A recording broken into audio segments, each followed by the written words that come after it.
Adunay nagsulti sa imo nga bugo kayo ka ug atoan ning klarohon kung tinuod ba jud nga bugo ka. Dunay tay ginatawag nga 9 multiple intelligence nga gimugna ni Howard Gardner, usa ka developmental psychologist nga nag-ingon nga lahi ang mga tao, lahi-lahi ang ilang mga talent sa ilang mga kaugalingon. Una, ginatawag nato nga visual spatial, kaning klase nga usa ka bright sa usa ka tawo na diin maayo sila mo interpret og unsa ilang makita, maayo pod sila nga mo drawing og mo painting. Duha, ginatawag nato og verbal linguistic, kining ka bright sa usa ka tawo nga diin maayo ni sila nga mamaba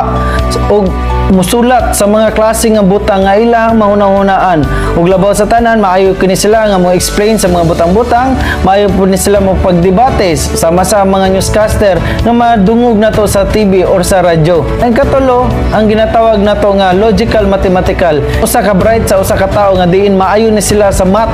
nga diin hina kay sila sa mga verbal, hina kini sila sa mga sulat-sulat, pero maayo sila mo interpret, mo analyze sa usa ka problema gamit ang mga numerical or mga numbers nga ilahang pagahimuon or ginatawag nato nga problem solving. Ikaapat, ginatawag nato og bodily kinesthetic, kini nga ka-bright sa usa ka tawo diin maayo ni sila nga mosayaw, maayo po ni sila nga makipag-engage sa klase-klase ng mga sports sama sa basketball, badminton ug uban pa. Kalima nga ginatawag nato og musical intelligence, diin kini nga ka-bright sa usa ka tawo maayo ni sila nga mogama og mga kanta, mga melody nga atong madungog sa mga radyo, sa TV. Pwede po ni sila nga mogama og usa ka tula, mutugma ang mga tono niini. Ang ikaanom nga ginatawag nato og interpersonal intelligence, kini nga ka-bright sa usa ka tawo kay maayo ni sila dialogo sa mga tao, maayo po ni sila nga motambag kung sa ang problema sa usa ka tawo, maayo po ni sila nga mangilad,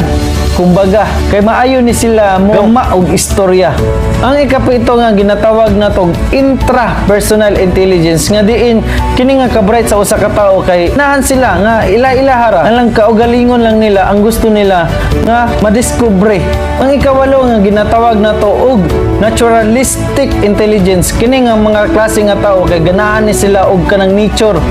ganahan ni sila og kanang mga environment, makipag-engage sa mga puno, mga tanom, mga hayop nga exist sa ato ang palibot. Ganahan ni sila magtanom-tanom, mga plantito, plantita, mabuhi og mga hayop ug uban pa. Ang ikasiyam kay ginatawag nato og existentialist intelligence, kini nga klase nga ka-bright sa usa ka tawo nga ganahan ni sila og unsa ang mahitabo nato, life after death, kumbaga sama sa usa ka pastor, sa mga pari nato, maayo ni sila motambag sa unsa nato himuon, mga spiritual nga mga beliefs,